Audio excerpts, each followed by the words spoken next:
Ryan Stanton here with ASAP Frontline, and today joined by Dr.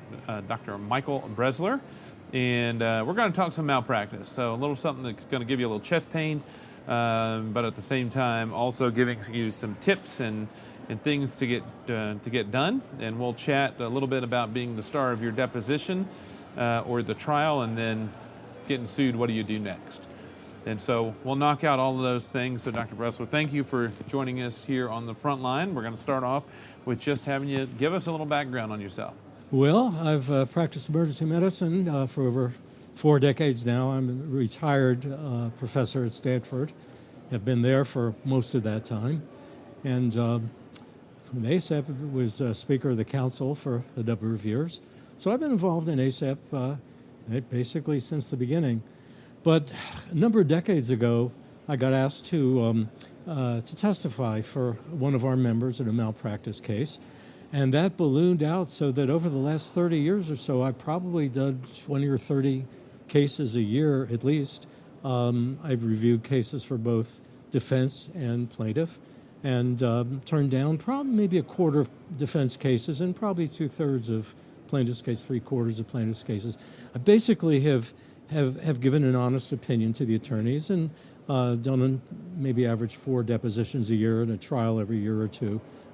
So I've got a fair amount of experience with this. It's an unfortunate reality that we get sued, more than any other profession.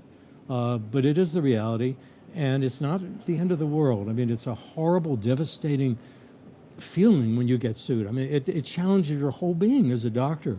We go into this field to try to save lives and help people, and then we get attacked.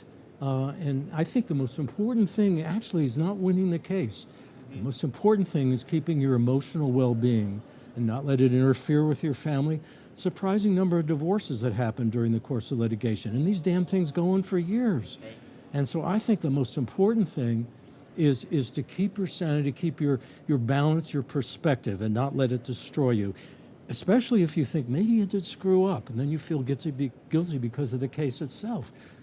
Remember, whatever over the course of your career, you're going to save far more many lives and help so many more people than those, even in retrospect, you think you might have done something different. But getting to the litigation.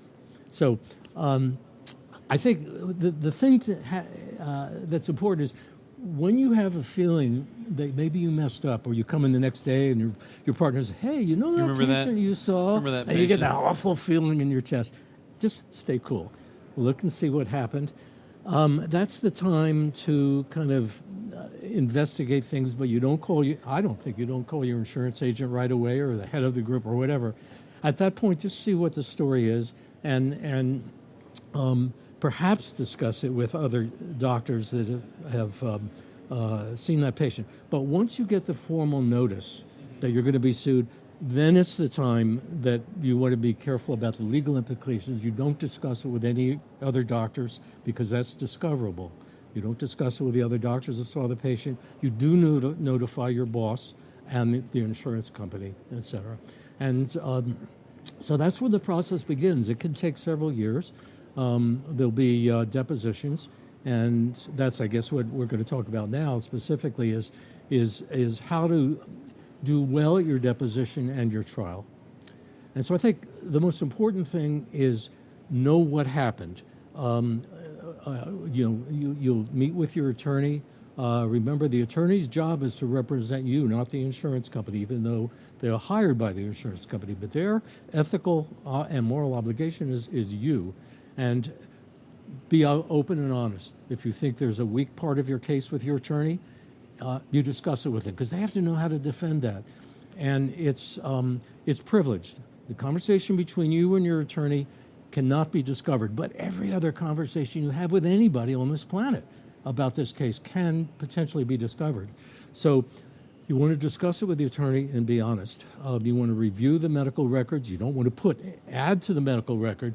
Very rarely the attorney may give you a clearance to add an addendum that's dated after the fact, dated to when you put the addendum in the chart, but that's pretty rare. You don't want to touch the chart, but you certainly want to look at it and know it, and also review what happened to the patient afterwards. I'm amazed sometimes when I read a doctor's deposition, they have not looked in to see what happened to the patient later on. I find that amazing. At any rate, at that point, you want to know what's going on. There will be depositions often over several years. If they're depositions of other people, expert witnesses, or of other doctors or family members, read them. I've often also been surprised by people that get to their own deposition and they haven't read the depositions that their attorney has given them for the others. So you want to be very well prepared.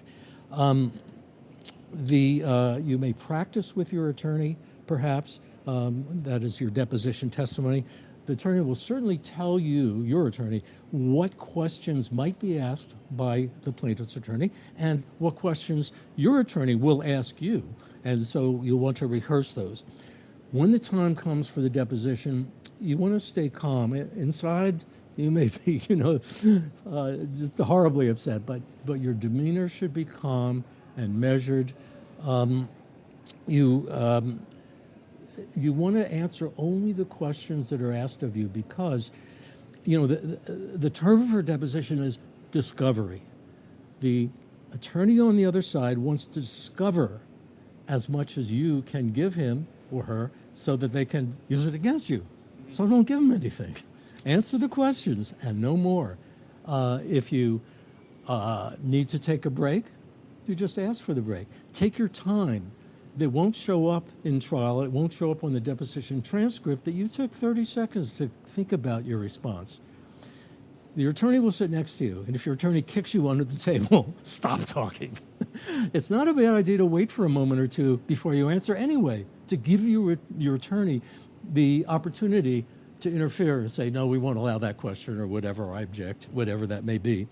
Now, the attorney on the other side, they may be the nicest, calmest, attorneys. Oh, I'm sorry, doctor, I have to do this. We have to, and just lull you to sleep. On the other hand, they may be an absolute asshole, aggressive, mean, questioning your very existence.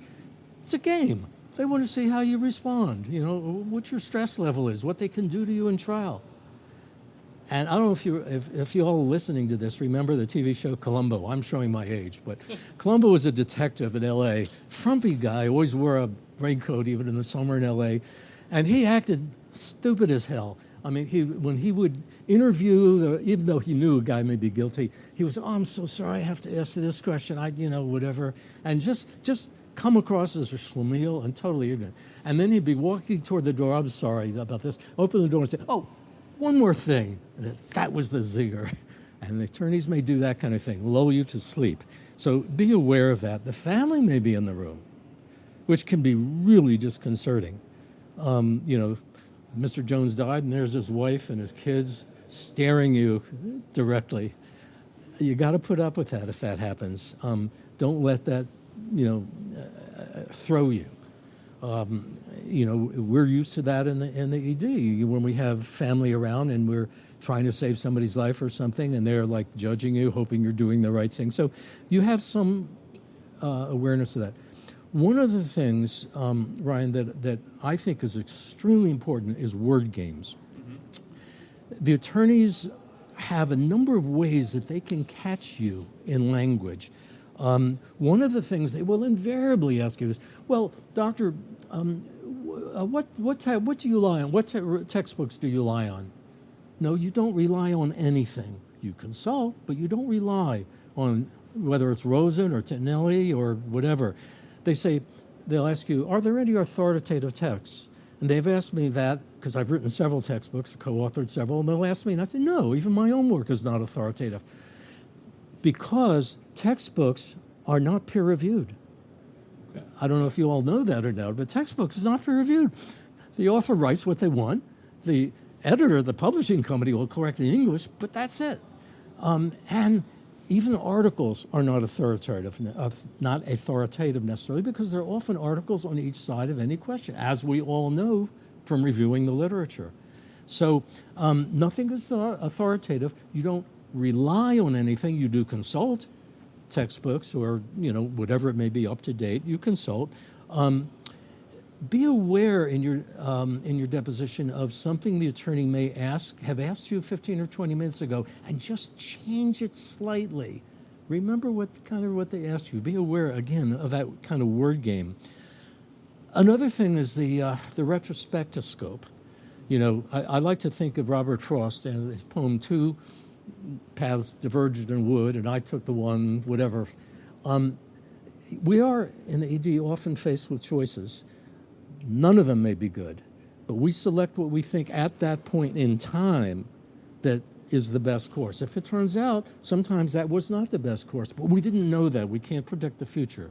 We have to take that course based on what evidence we have. So that's a very common thing. That last, well, doctor, if you had done this, wouldn't the patient have been better? Yes, it's possible they would have been, but I didn't know that at the time. I based on this evidence, that evidence, and this was the decision I made in the best interest of the patient. The other thing is inductive versus deductive reasoning. My analogy is all murderers drank milk as babies. Therefore, all babies that drink milk are going to become murderers. Like, let's say retropharyngeal abscess or something. Well, doctor, don't people who die of obstruction from a retropharyngeal abscess have a sore throat? Yes. Well, then didn't Mr. Jones have a sore throat? So that's obviously an extreme example, but that kind of thing you want to be aware of. The other thing that I instruct all of our residents when I give talks on medical legal, we always use the medical phrase rule out. But if you think about it in English, it means 100%, or it implies 100%. So, and when attorneys ask me as an expert witness, anything with rule out, I say that word has no meaning anymore in the medical legal sense. When we say as doctors rule out, we mean consider, because there's nothing we can rule out with 100% reliability. When we say rule out, we mean is it less likely or less likely enough so that we investigate something else as an alternative. So, be aware of that. Then we get to trial. First of all, for trial prep, know your own deposition because they'll test you on it and they'll change a little word. Well, doctor, didn't you say? No, exactly, sir. I did not say that. And would you please pull up the page? And they'll have to pull it up, and then you read to the jury what exactly you did say. All the documents will be there in trial. The medical record, your deposition, anyone else's deposition for reference, whatever. The attorney may be the same attorney that took your depo or a different one. Sometimes I'll have a junior attorney take your depo, and then the senior partner will take your trial. Whether or not it's the same attorney, their demeanor may be 100% different. The nicest guy in depo may be a bastard in trial. Or the opposite. The guy that tried to throw you in the depo may be as sweet as honey, trying to lull you, again, in front of the jury. So be aware of that. Again, the victim now will be there if you're still alive. That is, whoever's suing you will be there, and they'll be looking at you. It's that way it goes, They also may be really, let's say if there's a limb injury, that patient will now be on crutches, and even, they may try to play it up, the victim thing, or come in a wheelchair. I've seen that happen too. Just again, don't let that throw you. You want to affect a calm demeanor. You don't want to play doctor, but remember, you know a hell of a lot more medicine than the lawyer knows. Even if the lawyer is an MD-JD, of which there are a lot, they're probably not practicing much medicine. You still know more than they do. Don't be condescending. Don't play doctor. Just be yourself, unless you're an asshole. Be yourself. I think it's a good idea to address the jury at times. Now, some people, if it throws you, if you're looking at the jury, makes you too nervous, don't do it. But I think it's a good idea. And sometimes your lawyer, especially if they want you to explain something medically in lay terms, they may walk in front of the jury so that when you answer them, you're actually looking at the jury. I think it's a good idea if you can to sort of briefly look some of the jurors in the eye and see that sometimes gives you some sympathy or some feedback as to whether you're doing or not. But don't play to the jury. Just answer the questions, be yourself. what will happen in trial is that the other attorney will first question you, direct examination, and then your lawyer will question you, will clean up some of the things that he or she may want to do. Then the other attorney may come back on, and then you're a lawyer. So it may go back and forth several times. But the important thing is just be honest. Answer the questions. Don't pontificate. Don't go on endlessly. And remember, whatever happens, your life will go on. You will have done so infinitely more good in your career than anything that would ever happen to you in medical legally. And remember, you're insured. That's why you paid all these god-awful sums of money all your career. They almost never go beyond your insurance limits. They have the hospital for deep pockets, but not you. So life will go on. You know, Bob Dylan, I don't know if you all remember, again, I may be dating myself, you know, it said, everybody must get stoned. Now, he was using stoned in a different definitions than this, but the fact is everybody gets sued. I don't think you'll ever meet another doctor in America that hasn't had a lawsuit, including any of us who are expert witnesses. So be cool, realize it's just part of the game, and it is a game to the lawyers. They're like knights of old, you know, medieval knights jousting. One falls off the horse, and they go have a drink together, and you either won or lost your case, but the world will go on. That's actually, it's interesting that you ended with that, because what I noticed doing expert witness work before I was on the board for ACEP, because we can't do it once we're on the board, is the fact that they will be best friends. Like the lawyers at the deposition, they'll be best friends. How's everything? How are your kids? How's all that stuff? And as soon as it starts, the camera starts, everything starts, they're at each other's throat. And, you know, it really is a theater for the most part, in watching them go at each other. And it is really impressive. I want to ask a couple of questions. The thing I remember from the couple few depositions that I've done is, and especially when we start getting into some of the material type witness stuff, the standard of care. They will try to get you pinned down to the standard of care. What is considered the standard of care? What is the considered standard of care? Do you think this is standard of care, especially if as a witness or as an expert in this, they're going to try to get you pinned down into that, whether it's for or against the defendant. So talk about kind of the use and the abuse of standard of care. That's an excellent question. You know, all this is state law, not federal, and it may differ slightly between states, but basically it's what a reasonably prudent physician would have done under same or similar circumstances, importantly, given the resources available. So the standard of care, yes, it's the same in a rural hospital as it is in the tertiary academic medical center, given the resources available. You may not have MRI in the middle of the night or even CT in the middle of the night, or you certainly don't have 10,000 consultants who can come downstairs to help you. So in that sense, the standard of care is what a reasonably prudent physician would do under same or similar circumstances. Now, I think an important thing is when a lawyer gets the case, the defense case, let's say, or the plaintiff's lawyer, they will farm it out. They'll farm the case out to various potential expert witnesses. And there's a whole range. Some witnesses are very lenient to our doctors, some are hard-assed. And we find that the experts in the academic medical centers are very hard. On the other hand, they've never been the only doctor alone at 4 a.m., the only doctor in the hospital, in a rural hospital at 4 o'clock in the morning. And they may say, oh, they should have done this or that. That's nonsense.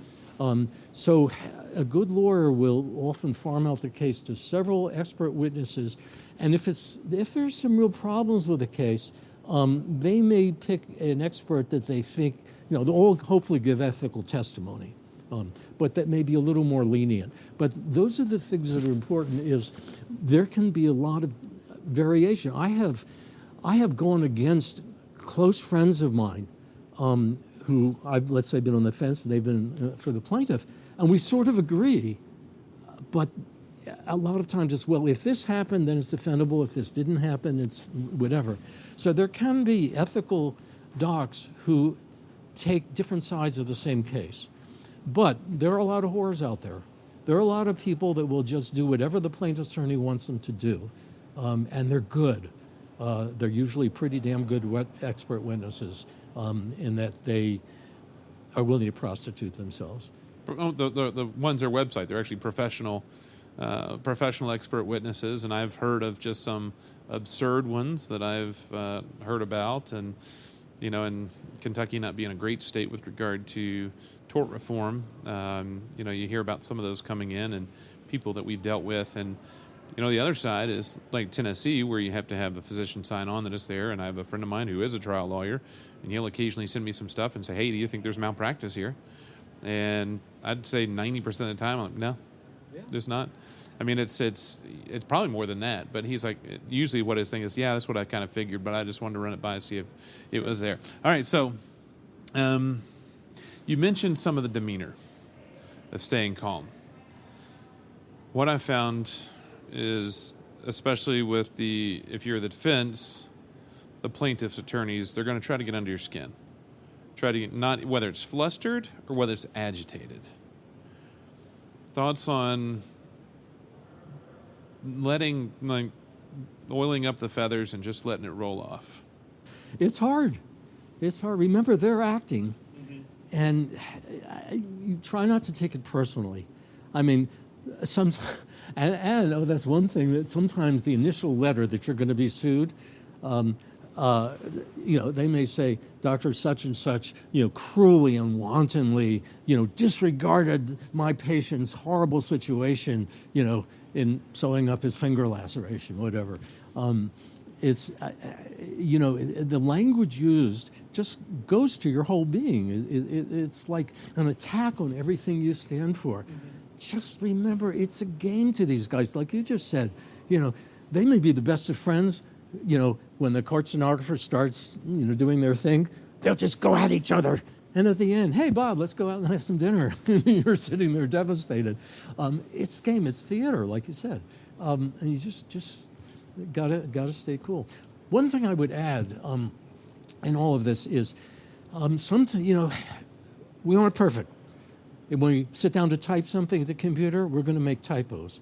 We also sometimes don't do what was best for the patient. And sometimes every one of us does something in retrospect where we say, God, I wish I had done it differently. And sometimes I was wrong.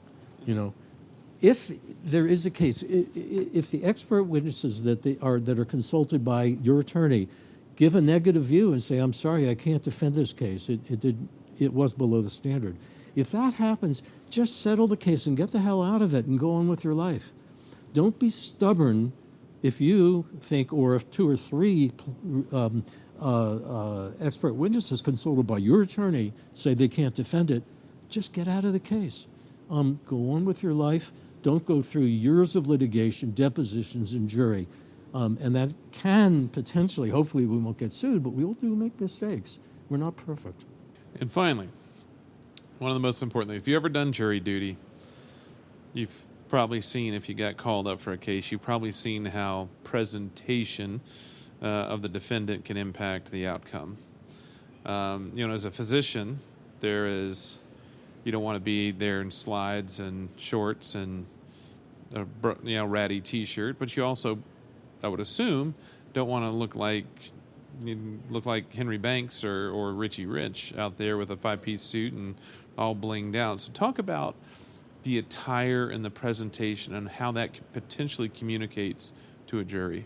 Yeah, that's a good one. When they do surveys of people to say, what kind of doctor do you want in the emergency department? Do you want your doctor to be wearing a tie or a white coat or whatever? They often want some kind of professional, if not professional attire, at least respectful attire. So yes, I would say a sport jacket is probably the best thing. Attorneys have often advised me as an expert witness, don't wear a suit, a 3-piece suit, I think. Wear a sport jacket and a tie.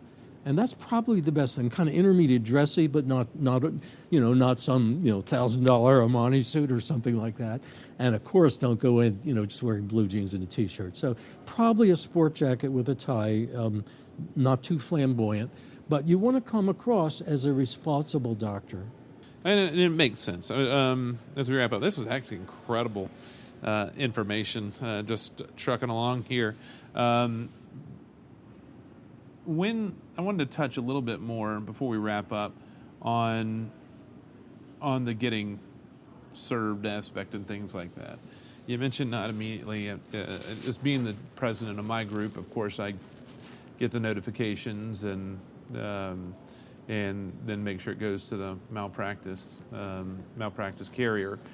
Is there anything else? You mentioned not, and definitely not doctoring the chart by any stretch of the imagination. Is there anything else that the doc needs to do kind of in that initial warm-up period after the notification? Yeah, you certainly want to look at the chart. As we said, you don't add anything to it.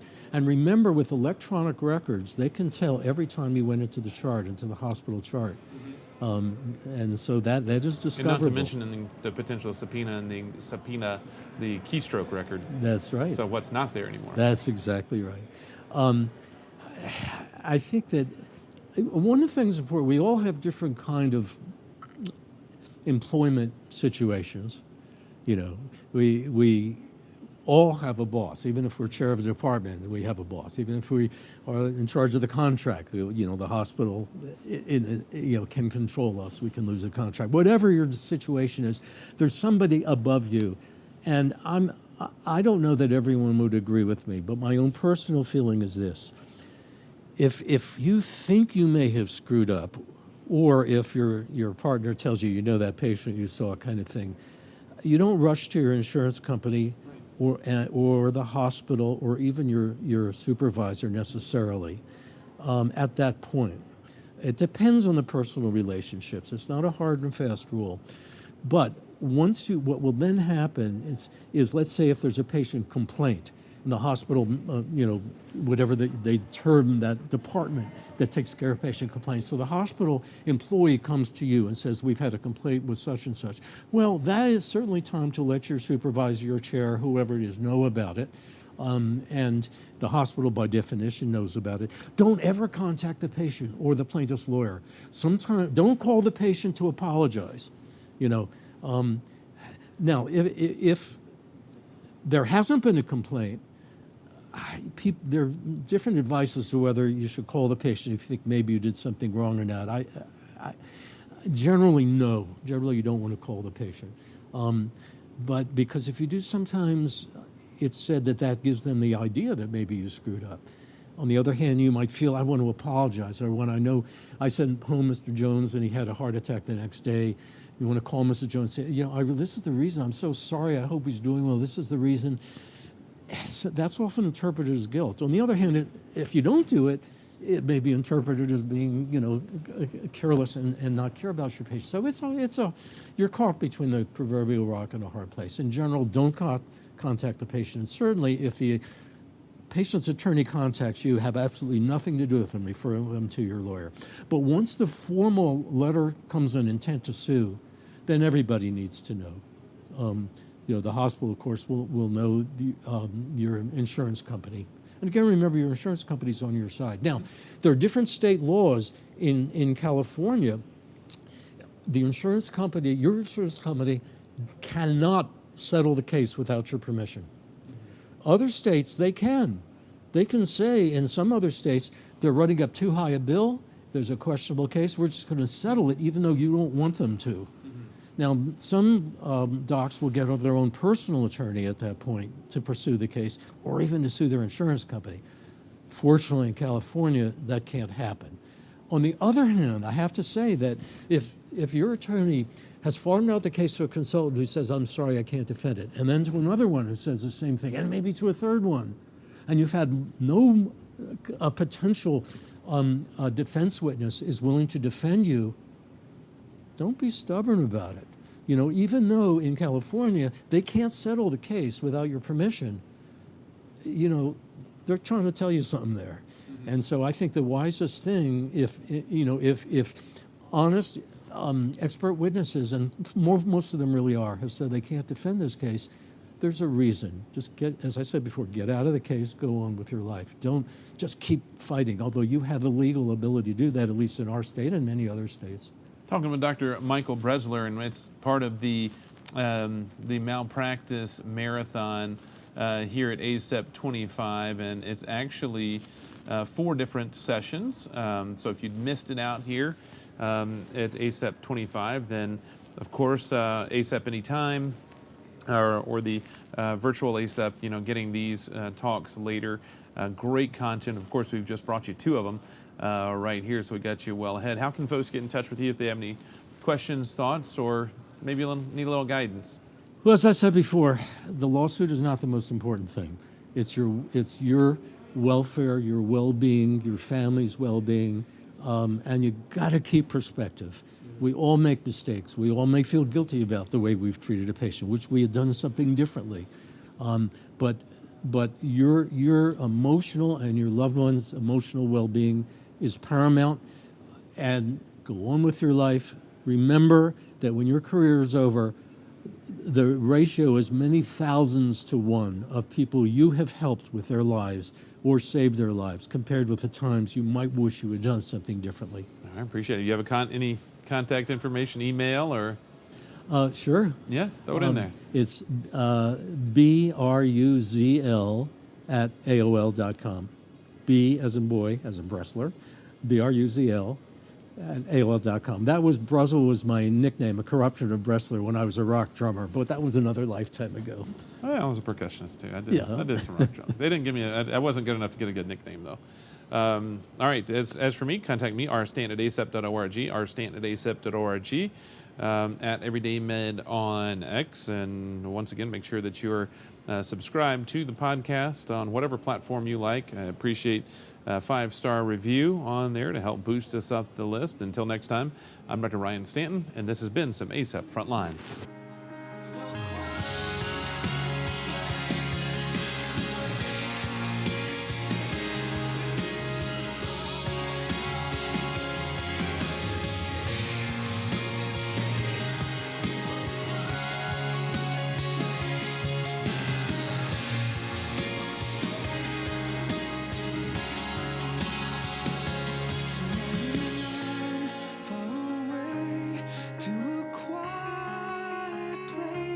And in the silence, you will show me who you are.